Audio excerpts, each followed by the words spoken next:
Hello and welcome back to another GG Weekend Watch, kindly sponsored by Betano. And I believe that this week, Betano are going to be boosting our naps. There will be links in the description that will need to be updated after we've got this posted out and recorded. So if the links aren't there for the boosted prices, you may just have to come back and check the video a little bit later. Wouldn't have made much of a difference last week, though, because my nap didn't run. Neither did Andrew's, and Kate Stumptown, unfortunately, wasn't in the mix. There was loads of non-runners last week. I was only left with 2 selections.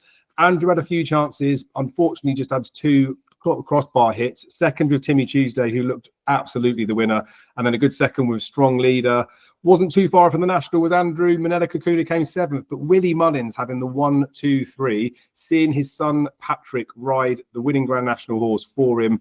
We saw the emotions of Willie Mullins after, and it's also set up a phenomenal tilt like 12 months ago where Willie Mullins will be going for the British Trainers Championship. The fixtures that we're covering this weekend, the Scottish Grand National meeting, there's some flat stuff as well, but obviously he won't be going for that. But we're going to see loads of Willie Mullins horses this year, and they found us a few winners 12 months ago. We've got the perfect blend of racing on ITV. We've got 9 races to go out, so I'll keep the waffling to a minimum. We've got 4 races at Newbury. There's 3 Group 3s there, and then the Spring Cup Handicap. We've got 5 races in air, culminating in the Scottish Grand National, where Betano are doing another one of their lucky dips. So they do these for all different types of sports. You can check it out on their website, but it's 16 to 1 for any horse in the Scottish Grand National, but it's a randomly generated selection. So you can't just pick who it is, but if you get lucky, you might get chosen witness at 16 to 1, who's currently 5 to 1 favourite for the race. Obviously, Kate's not here because I'm doing the hosting, which means we have that man, Matty Sutcliffe, back, joined by our stalwart tipster, Andrew Mount, as per usual. I'm going to kick off and give Matty the first in on this one. The first race we'll be covering is the 110 at Air. It's the Scott T. Brandy Handicap Chase, over 2 miles. Tommy's Oscar took this 12 months ago. We've got Malystic in here again, the 11-year-old that took the race a couple of years ago. Betting for this as it stands at the moment, which is correct at the time of recording, 100 to 30 for Western Diego for that man, Willie Mullins. Tommy's Oscar's 9 to 2 to keep his crown, and then Etalon's in at 9 to 2. Trepain Laws at 5 to 1. Hom Publique's at 6 to 1. The other Mozzie 7 to 1. 12 to 1 for Malystic. 16 to 1 for Asta La Pasta, who is engaged on Friday. Looks like he'll probably be taking up that stint. But Matty, good to have you back. 9 races to get stuck into. Can you find us the winner of the opener, please? Yeah, thanks, Dave. It's a pleasure to be back as always. Interesting start with this one. 3 of the last 5 winners of this contest, or 3 of the last 4 winners, sorry, had all raced in the race prior, including Dyson Val in 2018, who also won it in 2021. So the likes of Trapper in Law, Tommy's Oscar, Malystic, all have to be considered. With Trapper in Law, I just thought he's still not one out of novice company. I just wonder whether 2 mile 4 is his bag nowadays. Outpaced over 2 miles the last few times. Stayed on quite well in the Scottish Champion chase against the Kaluka Kid over 2 mile 4. So I just wonder, unless he gets a decent pace into it, Trapper in Law might just fall short. Tommy's Oscar's got to be considered. Always runs a good race off top weight. It's £1 lower than last year's win as well. But Malystic, I thought Malystic was probably certainly at the pricings, the one to be on. Won it in 2021 off top weight. £10 higher. Beat Alexis Nuts that day, who won the Clarence House the season later. I just think with Malystic and the following season, he just in the grip of the handicap a little bit, but still competed quite well. 2/3 at the back end of the season, in and around the likes of Trapper in Law, Tommy's Oscar and Hom Public. He's got weights into all of those as well. And then again, he ran well on reappearance this season. When probably the ideal target for him is going to be this race all season. I think it is one of those races which, especially towards the latter stage of your career, you've got to kind of campaign them quite truly to win it again.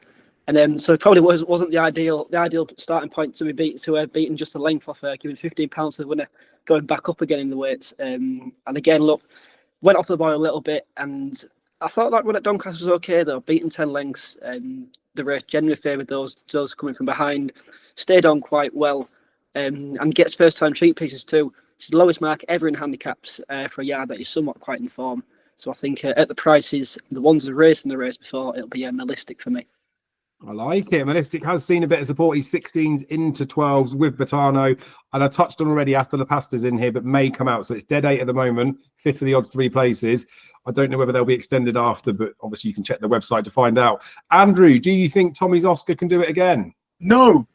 He won this last year, but he did jump out to his right, and that win came after a break of 51 days. And freshness was cited as the reason for the improvement from his previous run. But this time around, he's only had a 7-day break, unseating 3 from home in the Red Rum Handicap Chase at Aintree last week. There's 2 good news and bad news. There's 2 really good stats associated with this race. Last time out, winners 0 from 24 in the past 10 renewals. Last time out, beaten favourites 4 from 8 in the last 10 renewals. Sadly, there are no qualifiers on both systems, so I don't even know why I mentioned it, but bear it in mind for next year.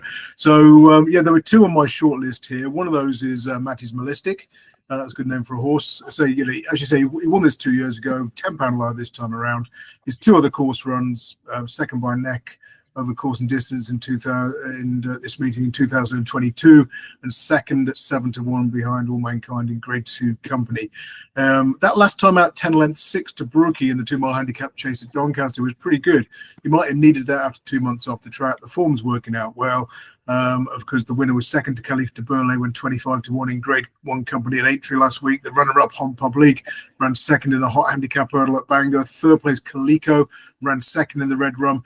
He's got the first-time cheek pieces on today, and he's got a good record on his second start back after a 6-week break. 4 wins from 11, improving to 4 from 7 in Class 2 or lower company, which is what he qualifies on today.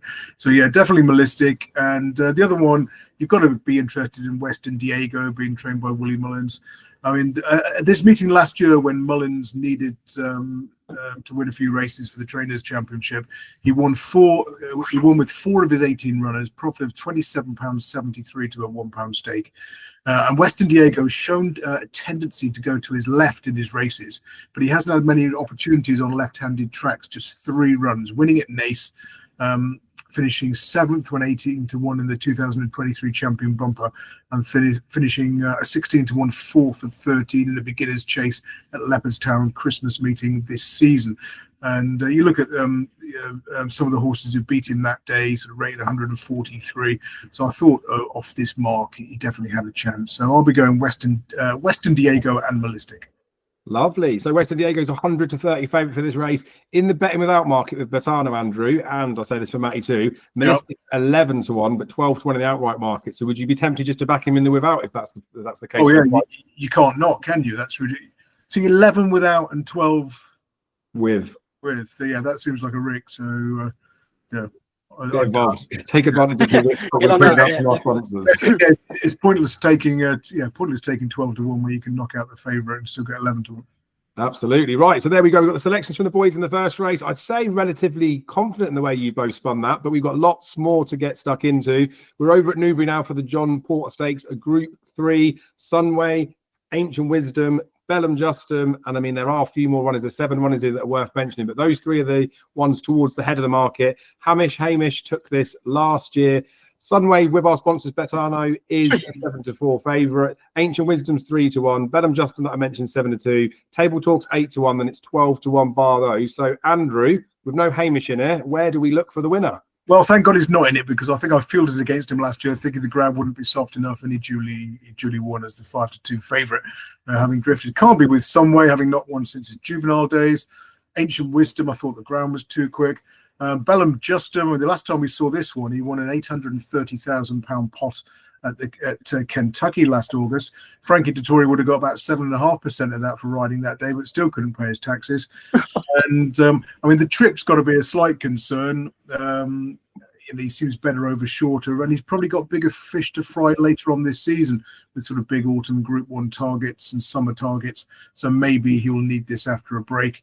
There's not many I really like near the head of the market. I thought Table Talk might have been flattered by that Melrose win, always prominent round the outside. I know that race has worked out well, but you look at the horses who won since out of the Melrose, most of them were ridden patiently, whereas Table Talk was up the gallop. Dallas Star looks best fresh, won't be here. So I sort of knocked everything out apart from the last couple. Failing Madness, Rafe Beckett would need very soft ground though. So I'm just looking at Divina Grace, who was one I tipped up a couple of times last season when with Ray Guest, who's now retired, of course. I just thought it might be worth taking a chance on this progressive mare on her debut for Andrew Balding. But yeah, wouldn't be particularly keen on this as a betting race. It's just a stab in the dark, Divina Grace.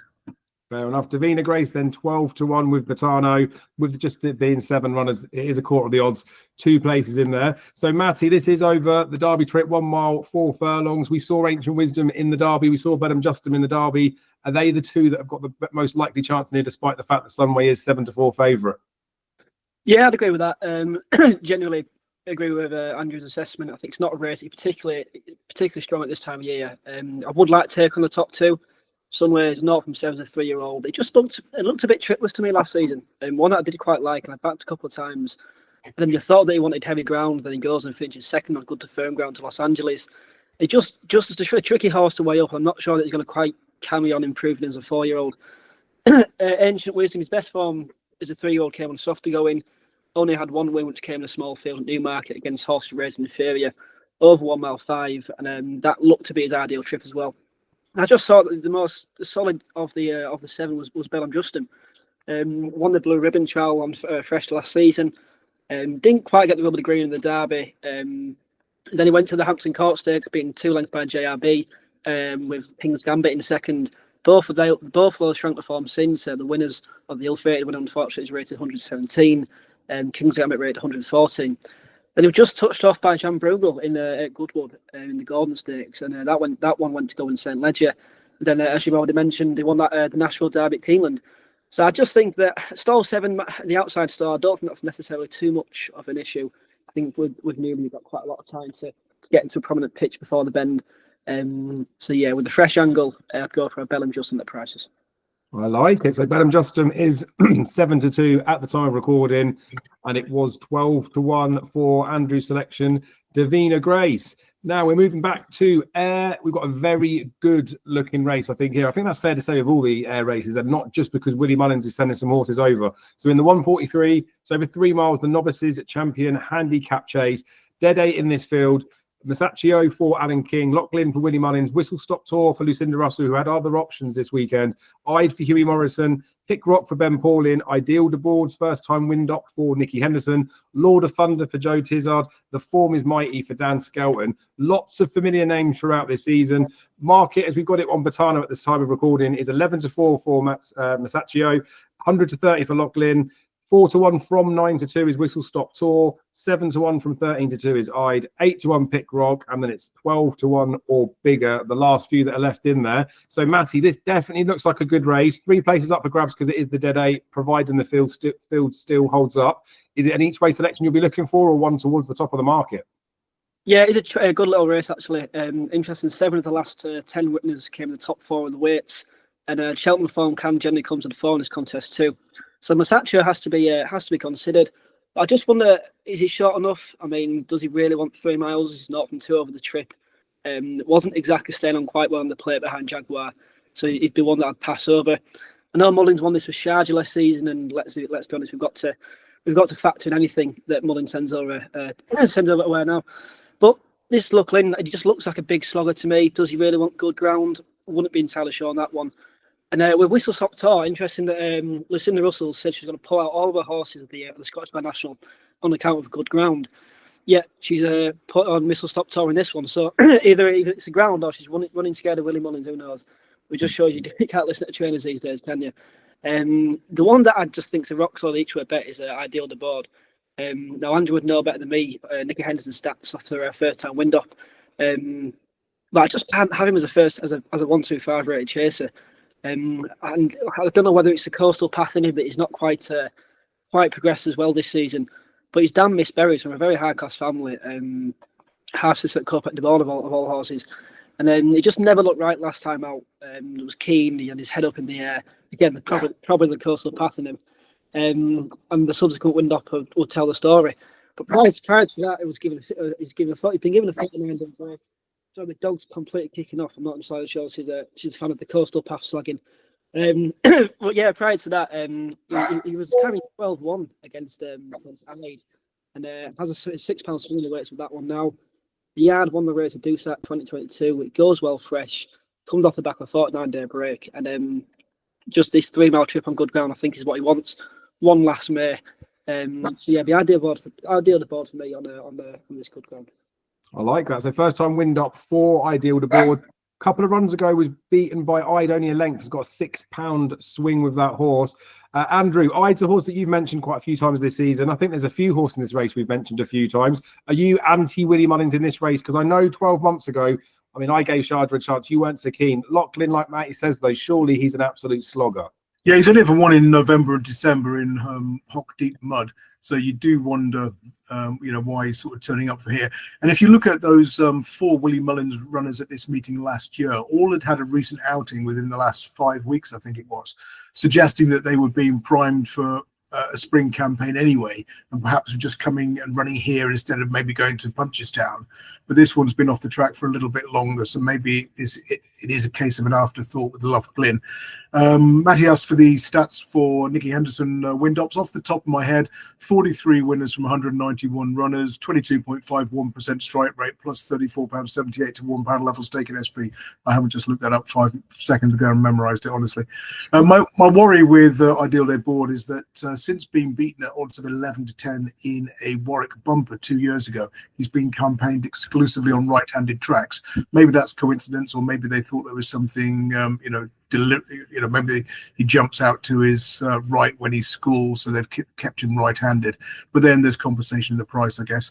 Now, normally I oppose hapless owl horses, and he's not campaigned Masaccio particularly well. He won a handicap off 131 on his chase debut.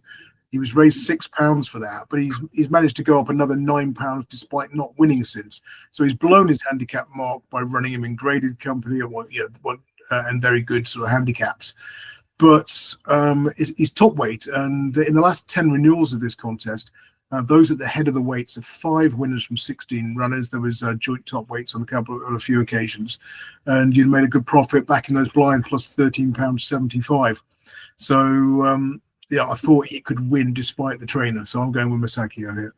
I like it. So both of you boys have put up a horse that's trained by a trainer that has previously won this race. As Matty said, GG.CO.UK won this for Nicky Henderson in 2022. Alan King won this race in 2017 with Labelled as Oboe. Masaccio with Betano is 11 to 4, and we have Ideal the board for Matty at 12 to 1. Right. Moving back to Newbury, it's the ladies to the fore now, over 7 furlongs, the Fred Darling Stakes. We have Simmering heading the market in here. Christophe Soumillon's over for a couple of rides in Newbury. Bulgaria took this race last year, Remarque the year before. I feel like it's been a bit of a bad race for favourites. So that said, Simmering is heading the market at 3 to 1. Mountain Breeze is in at 7 to 2. Heaven's Gate for Aidan O'Brien's 5 to 1. 7 to 1 Time for Sandals. 15 to 2 Nadra, and then 11 to 1 bar those. So Andrew, it's a good size field to get stuck into. There's plenty in here at big prices. Is that where you're looking? No, definitely not, because the market has been a massive influence in this race. In the last 10 renewals, at Newbury, I should say, because it was run at Chelmsford in 2016, and we didn't have running in 2020 because of COVID. Now, you just back the top 4 in the market blind to 10 winners from 43 bets, profit of £19.75. So the market generally gets it right in this contest. So I'd be looking at those certainly in single figures. The interesting one for me was Heaven's Gate for Aidan O'Brien. I went back to the start of this century. Aidan O'Brien's only had one previous runner in the Fred Darling. That was so perfect to run in 2019, I think it was, going down by a head in third after racing with just one other on the far side when drawn in stall 2. So, got beaten ahead, and was arguably very, very unlucky. Had she raced with the bulk of the field, she would have won. Now, she turned out to be a better sprinter after that. She won at, I think it was Nace or Nace next time out in a Group 3 company over 6 furlongs, and then signed off for the season, finishing second to Glass Slippers in the Prix de l'Abbé, because Glass Slippers followed that with a Breeders' Cup win. So the fact that AOB has decided to send one over for this race is persuasive for me. Heaven's Gate should probably fall into that first 4 in the betting category as well. I like it. So Heaven's Gate, as I say, was 5 to 1 with Betano. Of course, Sean Levy riding for him. I feel like he must have a reasonable record, Andrew, because he won this St. Ledger, didn't he, on Jan Bruegel? Like, they seem to get on quite well. Matty, the 2 o'clock Newbury, this Fred Darden Stakes, are you similar to Andrew that you think the winner's going to come from one at the front? Yeah, I am. Like the case for Mountain Breeze, Heaven's Gate. The one I didn't like was Mountain Breeze.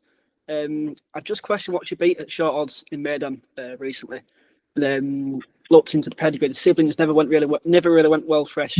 Obviously, it's just a half to Pinner Tubo, who was expected to run quite well on the 3-year-old debut. Never quite did since. The one I liked was Simmering. I like the horse in this race who kind of have proven form at 7 furlongs with a 2-year-old. Tried a mile last time out and just didn't quite get it. And in races like the Marcel Boussac or the Phillies Mile. And then Simmering, she was only beaten 4 lengths in the Marcel Boussac. Like Dabia, who was beaten the race in 2016 before going on to winning the Fred Darling. And she was ahead of the Cheshire winner, Bedtime Story, who was anti-post for this race as well. She's 2 from 2 over 7 furlongs. She was only a length behind the Breeders' Cup Juvenile Turf winner, Late Victoria, a couple of starts back as well. She's by 2 down the Hot, who's produced quite a few Group 3 winners, or quite a few Group winners as a 3-year-old, sorry. So I just think there's no reason why she can't train on to be a stronger 3-year-old. I think at the top of the market, she's quite a confident selection. The only thing I'd give a slight mention to, and this is pennies each way, is Hey Boo. Now, the challenge probably wish this race was in 2016 when it was at Chelmsford, because she's 2 from 2 there this season. And Mick Challenge won this race 5 times before.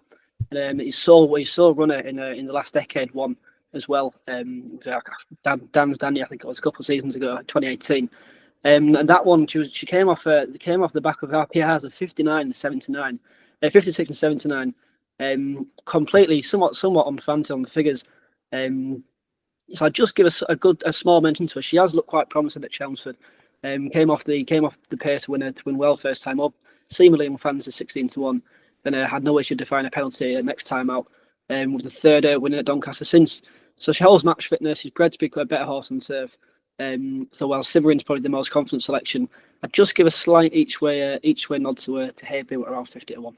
Yeah, so 40-1 with our sponsors. Bertano, good case made there for Hey Boo, and a strong case made for Simmering. Andrew was on Heaven's Gate. Simmering, as I said at the start, is 3-1 with sponsors. Bertano. Heaven's Gate at the time of recording is 5-1. Right, we're moving back up to Scotland. It is the Scottish Champion Hurdle. We've got a field of 12 going in here. Cargasi for William Mullins didn't get confirmed, but he's still got a pretty strong hand in here. Ethical Diamond is being ridden by Patrick Mullins, who, of course, can we say that he's a negative on top of some of the William Mullins horses after winning the Grand National and Gaelic Warrior to win a Grade 1? We've got Kabral de Mathan in there for Paul Nicholls, Harry Cobden, Valbrand for Dan Skelton and Harry Skelton. Buntin's the other one for William Mullins towards the head of the market with Danny Mullins up top. Dysart Enos is in here, Chiava under control. It looks a very good race. Just to run through some of the prices from our sponsors, Bertano. 11-4 at the time of recording for an Ethical Diamond, 7-2 for Kabral de Mathan, 5-1 for Valbrand, 7-1 for Dysart Enos, 8-1 for Buntin, and then it's 14-1 or bigger the rest. So Matty, in Patrick we trust? Yeah, look, I was on Ethical Diamond when I strongly fancied him for the county, and I think it was around 8-1, and then the jockey bookings came out and it halved to 16-1.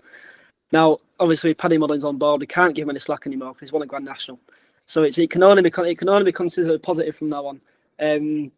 I know he's got top weight to contend with, but it was just a huge eye catch in the county, giving so much to do. The other William Mullins horse were backed off the boards. There was a Cargisi, absolutely hammered in. Absurd went off 4 or 5-1, and he was only given £2. He was given £2 to winner. Who's gone up £7 since. He's probably a Grade 1 mare now going forward. It was only a couple lengths behind. It was only 3/4 lengths behind Absurd. It was last year's winner who was entered this contest too. The favourite of the flat route of Absurd this season. The owners obviously are quite keen to get Ethical Diamond in this contest, and I think off his mark of 144, I think he's got a very good chance. The only other one I do quite like is Chiava. He's been off the track into 12 lengths third to Sergino in the fighting 5th, finishing 4 lengths in front of Take No Chances, who shrank that form massively since. He rated £8 higher. She was 2 lengths behind the Martin Pipe winner Woodhull next time out, and she beat Cargisi, who obviously, and then finished third to Lossiemouth at both Cheltenham and Aintree. So I think 14-1 Chiara is decent each way price, and but it'd be Ethical Diamond as the main selection. Nice. So looking to that Cheltenham Festival form, it's particularly coming from the county. Ethical Diamond, as I say, is 11-4. Andrew, are you looking for a similar form line? I know you were sweet enough on Val Grandu. We've got to put a line through that county hurdle run, surely. Yeah, I can't back him after that. It's 3 runs and handicap hurdles now, 3 comprehensive defeats. I thought the first 2 were down to playing silly buggers and trying to get his handicap mark, sort of ready for the county hurdle, but it just didn't transpire. So I've given up on that project. So we're on Willie watch here again. He's got 4 of the runners. Matty's made a good case for Ethical Diamond. I thought Bunting, although pulled up in the Coral Cup, would be better back at this 2-mile trip. Didn't like his 2 rats in the race, the double green ones. But there's 2 horses I'm backing here. One is Ubeti, who's ground dependent. And even good to soft ground is too slow for her, according to a trainer. She's incredibly consistent, and I thought at 25-1 or thereabouts, she had a great each-way chance. Again, we'll get some clues as to what the ground's doing on Friday. Hopefully it's not too slow. I think she's going to run a good race in a race in which mares do particularly well. Now, the other one is Kabral de Mathan for Nichols, who was best of the closers when runner-up to Secret Squirrel at Windsor in a hot race about 12 weeks ago. Now, you had to be on the front end that day. If you came from off the back, you really struggled. And so I thought Kabral de Mathan did brilliantly to get second from off the pace. You look at the other hold-up horses in that race, Navajo Indy, I think it was 4th in that race under a prominent ride, ran 3rd in the William Hill hurdle at Newbury next time, what used to be the Betfair hurdle. Reckless Eric was 8th. He was unlucky not to win the Imperial Cup next time out. Hansard was just ahead of him in 7th. He finished 3rd in the Kingwell. 9th place was Tora Varley, who won at Taunton. The 11th was Godante, of course, beat Reckless Eric in the Imperial Cup. And you check out that run. His other 3 runs for Kabral de Mathan have produced a first, and a short head second.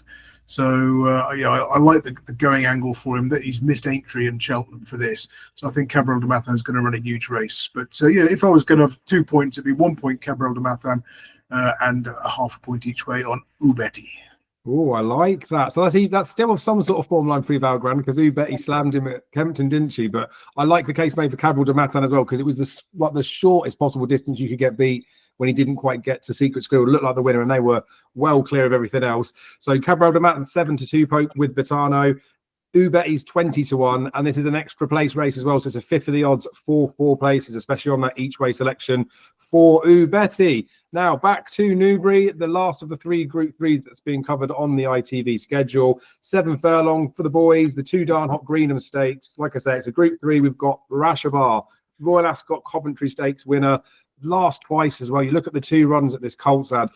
3/4 of a length behind Whistle Jacket and neck behind Camille Pizarro, dropping into a Group 3. You can see why he's head in the market. Chancellor for Jonathan Thady Gosden in there. We've got John Quill for Andrew Baldwin, Al Qudra for Charlie Appleby. I'll run through some of the prices as well. So Rashabar's 3-1 with Betano, 7-2 for Chancellor, 9-2 for John Quill, 5-1 for Al Qudra, and then it's 9-1 or bigger the rest of those. So Andrew, this looks like a pretty good race. Takes a nice one to win this. Who is the nicest of these? I think it's got to be Rashabar. I mean, there's a couple of interesting stats for this race. One is that of the last 10 renewals at Newbury, just backing all the runners who finished 3rd or worse last time out, would have found 4 winners from 23 bets at a profit of £22.25. Now, I looked through those. They tended to be horses who'd like sort of finished down the field in the Dewhurst or the big Group 1 at Doncaster, when racing on heavy ground, or bumping into about 3 or 4 Aidan O'Brien runners who tend to be missing in this race. Another angle is just back any horse who ran in a group race last time, Group 1, 2 or 3, you'd have found 8 of the last 10 winners. There's only one horse who contested a group race last time out, and that's Rashabar. It's a very strange renewal of the Greenham. Most of these are sort of stepping up from listed level or sort of novice company. And although Chancellor was due to run in a group race, but was obviously withdrawn from that Doncaster race, I think it's all about Rashabar here. Still 10 might not be ideal. We'll get some clues as to the draw based on what we see at Newbury on Friday. But as all things stand, I thought he was a fair price, given that he's the genuine group class performer in the field. Yeah, I thought the same as well. 3-1 about him looks good, and especially considering it's a trainer and jockey combination that took this race a couple of years ago with Isaac Shelby. Matty, are you in agreement with us? Is it the triple threat that all fancy Rashabar to win the Greenham? Yeah, look, given I'm still living off tipping up Rashabar in the contract at an SP of 80-1, I cannot be against him. Just to get that trumpet out in there. As you mentioned, Connections won this rise at Shelby in 2023. I could not believe that it was touched off in the pre-Jean look there by Camilo Pissarro. I really couldn't believe it. But he did get the trip that day. Probably just had a bit of a long season. And his Coventry form's worked out marvellous too. So he's proved it was no fluke. He's bred to be a better 3-year-old. He's by Whole of Roman Empire out of a Camelot mare. And I think Star 12 might be okay. They do tend to sometimes verge across to the stand side / centre rail. So up the centre in this race. So decent. I think it's a decent price for favourite too. Would be a Rashabar. I like it. So in the 235, we're all in agreement with Rashabar at 3-1, with Battano being a fair enough price. Right, back up to Scotland once more. It's the mares handicap hurdle over 3 miles, half a furlong. It's 12 going in this race too. La Vida, a Diva for Ruth Jefferson, Brian Hughes. Rockola Vogue for the Graham McPherson and David Kalahina, with Keelan Woods up top. The Lord Maid for Tom Lacey and Stan Shepherd. What a phenomenal training performance to get cruise control to win again at Aintree last week. Armed and Fabulous. We've always got to mention the Willie Mullins runner. Willie Mullins with Brian Hayes up top. And then there's quite a few other runners in there, but we won't go through every single one of them. I'll give the boys a chance to speak. So Lady Adiva is 7-2. Ruby Island's 5-1. Rockola Vogue is 6-1. 13-2 for Music Defee. 13-2 for the Lord Maid, 7-1 for Armed and Fabulous. Then it is 11-1 and bigger. Matty, this looks like a very competitive heat. Looking at the market, it looks even harder when you start looking into the form, I thought. Did you manage to find a good thing in here? Yeah, I was keen to take on La Vida Diva. I tipped up last time out in a small field contest in a listed race, and the race was destined to pan out for her. Plenty of front runners, and she came off the pace in an easy style.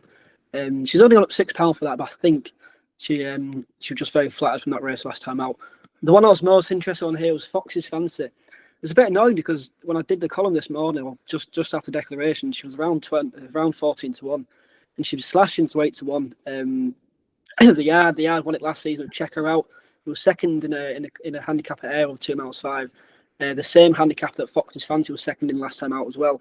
I just think that she's the centre of a well-executed plot here, Fox's Fancy. She's got a pound swing with the winner, Ruby Island, who had the benefit of match practice. Fox's Fancy coming off quite a long, 143-day layoff, I think it was. She's beaten at 5 lengths over 3 miles at Wetherby on seasonal debut, but she did stay on that day. I don't think it was a case of not getting the trip. I think she just needed a run. She's from the family of One for Arthur, the yard's Grand National winner, so I think 3 miles will be fine. And I think this has been a plan all along for Fox's Fancy. Oh, I like it. So Fox's Fancy 7-1 with Battano. Did touch on at the start of this that there's 12 runners. They're still doing 4 places in it. So it's a fifth of the odds, 4 places there for, like Matty says, last year's winning trainer. Andrew, were you of a similar thought process in this race?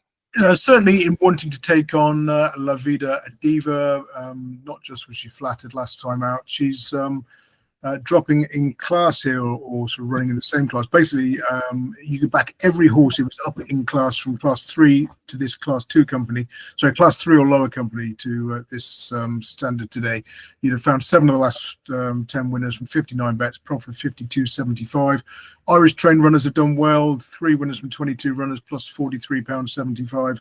If you back Irish runners up in class, that's another strong angle. So I was looking at Ruby Island, who have beat Fox's Fancy at Ayr last time, and you go back a few runs, was chasing home Timmy Tuesday, who we mentioned earlier on, in another handicap hurdle here. Now Timmy Tuesday was running off 118 that day and was is now rated 137. So you check out the Gordon Elliott runner, and Ruby Island would have won that one by 9 lengths. Whether she needed softer ground remains to be seen. So but if it's not too quick, then I thought she'd go well. Armed and Fabulous, an Irish runner up in class, qualifies on the systems. And it's interesting, Music Defay in here. We're recording this at 2:40 on Thursday afternoon. She's due to run at the 3:55 at Newton Abbot today. I've bet her in that race. She got a really good speed figure when winning last time out. That was at Sedgefield, and that race has already started to work out well. So I thought if Music Defay did win at Newton Abbot on Thursday and then have a quick turnaround and come here, that she'd have a good chance. But yeah, I didn't have a strong opinion. I was just hoping Music Defay turns up here. Oh, I like it. So good case made for Ruby Island as well in there. 5-1 with Bertano. With, I want to say that man, Danny McMenamin, there's got to be like horses for courses. There have to be jockeys for courses too. He always seems to be amongst the winners at this meeting. Right, back in Newbury for the last race we'll be covering there. It's a good old-fashioned handicap. There's lots and lots and lots of horses in here. I say lots. He's got 14, which probably isn't a typical flat field size this time of year, but I suppose Andrew will probably better help us out with what the field sizes have been in this one. All I know is I remember that Godwinson got beat in this race last year, and obviously he's come out and won a Lincoln this year. So Andrew, back to you. Not necessarily about the stats for the field sizes for this one, but do we think there could be another Lincoln winner in here? Silver Swords top of the market 4-1, James McHenry's 5-1, Metal Merchant 6-1, 8-1 Cogitate, 10-1 bar those. So, like I say, do you think there could be another top-class performer in it, or is there something that you think has been trained specifically with this in mind? Well, we shouldn't be looking at previous runnings of this race because it's now run on the round course instead of the straight course at Newbury, which is a bit of an odd one. And because the first thing I saw was Silver Sword at the top of the market. I thought, oh, he's got to go around to a turn. So I don't like him on straight tracks. He's got a terrible record. And then, of course, it isn't on a straight track anymore. So all the fun and games we've had with sorting out the draw in this race in recent years has gone out the window. So Metal Merchant won this last year. But of course, that was on the straight course, and his 4 best Racing Post ratings have all come on straight tracks. So whether he's effective on the round mile remains to be seen. There was 2 runners I was going to sort of split stakes between. One of them is James McHenry, whose record on his seasonal debuts is 2nd, 1st, and 1st. The defeat coming on his racecourse debut when he needed the experience. And Too Tempting, because at Doncaster's Lincoln meeting, it paid to come from off the pace because of the headwind on both days. We've already seen quite a few winners come out of that meeting, particularly the ones who were prominent into the teeth of the gale. So I mean, Too Tempting, you can back him in every single start and make money.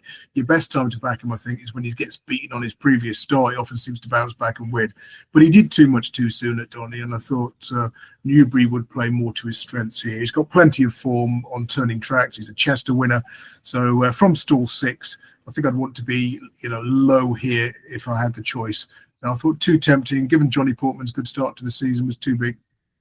I like that. Yeah, it's 4 places again. There is the 14 runners, but 5th of the odds 4 places, 20-1 with Bertano, and then a relatively strong case made for James McHenry too, who is 5-1 with the sponsor Bertano. Matty, who did you like in the 3-12 at Newbury? Yeah, I'm glad that Andrew's mentioned the headwind at Doncaster was Too Tempting. I'm in complete agreement. I was there that day, and I remember just before the Broccoli started, there was massive gust of wind. And I thought absolutely nothing will come from the front that day. And not rather annoyingly, all the ones I had backed were prominent races. Both 2 in the Lincoln, both ran into the headwinds, and finished 5th and 10th and something like that. But yeah, Too Tempting. I mean, this was the angle I wanted to get into this race. Try and find something from the Lincoln running here that raced into the headwind without cover, and that was Too Tempting. The other to do so finished 9th, 15th, 20th, and 21st. And he also raced on the outside wing that day, and it didn't suit whatsoever. So you can draw a line through that. And he just last season, he just kept on improving, and he was relatively unfancied the markets as well, going up like 11-1, 20-1, 17-2, 9-1. Just no one could quite grasp where his ceiling lie, and I still don't think we can. It posted a career best RPR on the weather this season in the Lincoln Trail, and on the seasonal debut, suggesting it's not quite finished. And he's only £2 above that last winning mark as well, which came under Ron Palmby. Yeah, he's 5 from 9 in big handicaps last season. We just don't quite know where he lies, and if he can back up that run from Doncaster and the one from the Lincoln Trail, I think he's a massive prize to go well here. The other is Classic. He was drawn low in 3, which generally has favoured the races, those in this contest of late. But of course, as Andrew mentioned, it's now on the round course, which will favour Too Tempting. It was beat as an £8 swing with Too Tempting and beaten by Sandown. He's got course and distance form. The yard won this in 2021, and he has been gelded as well. Recent winner of this race, Jimi Hendrix, Metal Merchant, all gelded in the summer before winning this contest. So I think with Classic, it's a good each way option to Too Tempting if that one's at the head of his mark. Ooh, so 2 at a big price there, but also in agreement with Andrew about Too Tempting. So already said that Too Tempting's 20 to 1. And then the other one that you've mentioned there was Classic. I'm trying to scroll down to see how far I need to go for this one in the betting. Like I say, 4 places they are doing 5th of the odds. Classic is 14 to 1 as well. So 2 to go out there at nice prices. Right. The final race that's being covered on our weekend watch show for the terrestrial TV on ITV is in fact the Scottish Grand National. So simply, I guess we just need to find out which one of Willie Mullins will win this. He has a good number of runners in here. There's 23 going to post. I'll run through some of the prices we've got with Bertanos, and I'll just remind you about that lucky dip they're doing. You can get 16 to 1 about any horse, randomly selected, if you're that way inclined to have a go. And as it stands in the book proper, 5th of the odds, 5 places up for grabs with Bertano, 5 to 1 for Chosen Witness, who looks like Willie Mullins' first mount and has been strongly supported this week. McDermott took the race last year, 15 to 2. Olympic Man's in here at 10 to 1. Surrey Crest, 11 to 1. Rock My Way, 11 to 1. Captain Cody, 12 to 1. And then it's 14 to 1. Or bigger the rest. So Matty, this should be straightforward, right? 23 runners running over 4 miles, that you just have to pick one of Willie's, right? As blasé as you say, I think it is as simple as that. I thought the one that was overpriced with Willie Mullins was Clark Kent. He's beaten 6 lengths in this from a £10 higher mark last season. And he's not had the rub of the green since. He's been off the boil. But you just wonder whether £10 lower this time around. He had a credible 8th from National Hunt Chase. Jonathan Burt's been booked as well, who I thought gave Manila Cocoon an excellent ride in the Grand National, despite his saddle slipping early on. So no surprise that Jonathan Burt jumped ship from Magnus Sam to Clark Kent. And I think at the price, you've got to be on him. It's a big Clark Kent for me. Just one dart in the Scottish Grand National as well. It's far too trappy. The only other angle I looked into was Brandt, who won one of the Leopardstown Nationals last time out. Dublin National with 3 mile 4, stayed on quite well, good ground, and Sean Bowen booked off bottom weight. So if you had to poke me for a second, it'd be Brandt as well. I'm trying to think of people in the play spots. I think this will be a race that would still be in a play spot leg in there. But Clark Kent, pretty confident selection made there for Matty. 22 to 1 with Bertano. Andrew, Vincente won this 2 years on the spin. Do you think McDermott could do it again? Well, McDermott surprised me because he did so when given a prominent ride. And you look at the last 10 renewals, one winner from 110 runners was described as led or prominent in its last race. So I mean, McDermott only won narrowly, didn't he? I think Surrey Quest, the runner-up, probably should have won that day. He was came from midfield. But the other interesting angle here is the good record of last-time-out winners. In the last 6 renewals, 5 have been won by a last-time-out winner. And you backed all 32 runners, you'd have made £59.50. Those who'd raced within the last 5 weeks did particularly well. 4 winners from 15 and a profit of £71.50. Now, Olympic Man was last time out winner. He's got a chance for Mullins. Brandt, one that Matty's already mentioned. I thought he had a decent chance. Magnus Sam I wasn't so keen on. Was 5th in this 2 years ago, but he does seem best right-handed. He's a Masaccio expert. He's never won left-handed, and he's been off the track for a little longer than ideal. So the other one was Flash de Touzain, who was 3rd in this 2 years ago. It's £4 lower this time around, won last time out. So I was just going to sort of play around with Flash de Touzain, Brandt, and Olympic Man. All last time out winners, all trained in Ireland, and we know that you can't back British runners in these races because our trainers are useless. Only joking. Lovely. An Olympic Man would be the one for Patrick Mullins, wouldn't he? Imagine he goes and gets a Grand National winner, and then imagine he goes and gets another one just 7 days later. Right. That is all of the ITV racing covered. Well, yeah, racing covered that we're going to get through for here. 9 races the boys have done. It's probably going to be a no from both of you, but Matty, I'll come back to you. Is there anything from anywhere else the viewers need to hear about? It's a no from me. No. No worries. And Andrew, anything from anywhere else from you?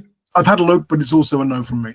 Okay, that's fine. We've got 9 races, as I say. We've got plenty to get stuck into here, but we do need to find out naps. And as I say, we're going to get Bertano to boost these. So as much as I haven't thrown my opinion in too many races in here, if we can get a horse's prices boost, then I'm going to throw up a nap this week. So I'll start things off. I am going to put up Ethical Diamond in the Scottish Champion Hurdle, just because of the fact that he was eye-catching at Cheltenham. I did think we might get a better jockey on there, with all respect to Patrick. But given the fact that he's riding a bit of a wave, I think the fact he's been booked too, we might get a bigger price. And then with Bertano boosting it, we're going to get an even bigger price still. So I'm going to put up Ethical Diamond as my nap for the Scottish Champion Hurdle. Andrew, you must have worked out who your nap is by now. Yeah, I wasn't sure when we started recording, but given Matty's faith in the horse as well, I'm going 2 Tempting in the Spring Cup, Newbury 312. Awesome. It's already a big enough price. I'm going to get it boosted even further. Matty, how about you? Who's your nap for this week? Yeah, it's a double nap. It's 2 Tempting for me as well. Oh, we've wasted a boost for the viewers if we get it. We'll have to speak to Batano and see if we can get it to be boosted and then boost it again. Do you want me to switch then? I mean, it's up to you. It's fine. You can do leave it as you want. We'll toss a coin. We'll toss a coin. Was there another one you wanted to mention? What did you go for? What did you go for, Dave? I went for Ethical Diamond in the Scottish Champion Well, Hurdle. let's go for another one that we were all keen on, which was in the Greenham, the what do we call it, horse? Simmering, was it? No, Rashabar. Rashabar, of course, yeah. Rashabar. All right, okay. Well, we'll have to speak to the editor to see if we can get this condensed nicely to work out fluently. But in this instance, right, we are obviously sponsored by Batana. They're doing the boost with the prices. I think that's wise for us to switch across, even though 2 Tempting would technically be a double nap, and Andrew can have some plaudits for that if he does come in. Right. We've done well, I think, boys. It's been about 45 minutes of recording to get through 9 races. Thank you guys at home so much for watching this video. We really do appreciate your guys' support. So please make sure you're dropping a like on the video if you like it. Subscribe to the channel if you can and you want to, and drop a comment below of what your best bet is for this weekend's racing. And we will see you again very soon.